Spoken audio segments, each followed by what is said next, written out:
उन ब्रेड के तमाम के रोल बनाने के बाद अंडा फेंटने के बाद अंडा लगा दिए और ऊपर से कलौंजी डाल दी और ओवन जो है वो गर्म हो चुका। अब इंशाल्लाह ओवन में हम इसको रख देते हैं, 2 थाली दोनों को रख देते हैं। ओवन 100% गर्म हो चुका है और हीट पे फुल हीट पे, और हमने दोनों थाली जो है वो अंदर रख दी। तकरीबन आधा घंटा 40 मिनट्स लेगा ही, उसके बाद मैं दिखाता हूँ।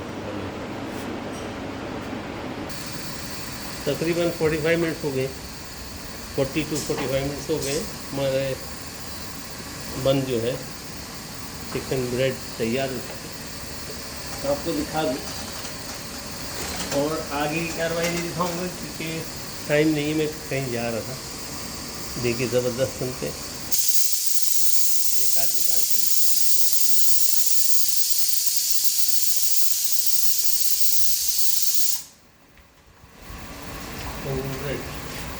तैयार है, ऊपर भी चल रहा है, ऊपर कुछ और खाने पकड़े।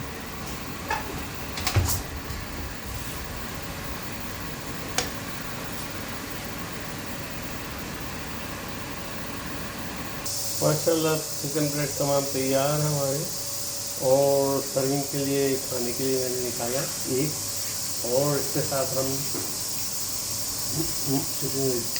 केचप का इस्तेमाल कर सकते हैं, इसलिए मैं केचप डालूँगा, चाहे साइड में चाहे ऊपर केचप। और ज़बरदस्त इस्तेमाल करके देखिए, खा के देखेंगे ज़बरदस्त होगा। आपको सिर्फ दिखाने के लिए चिकन ब्रेड गरम कर दी केचप के साथ। उम्मीद है आप भी बनाएंगे, उम्मीद है दुआ में याद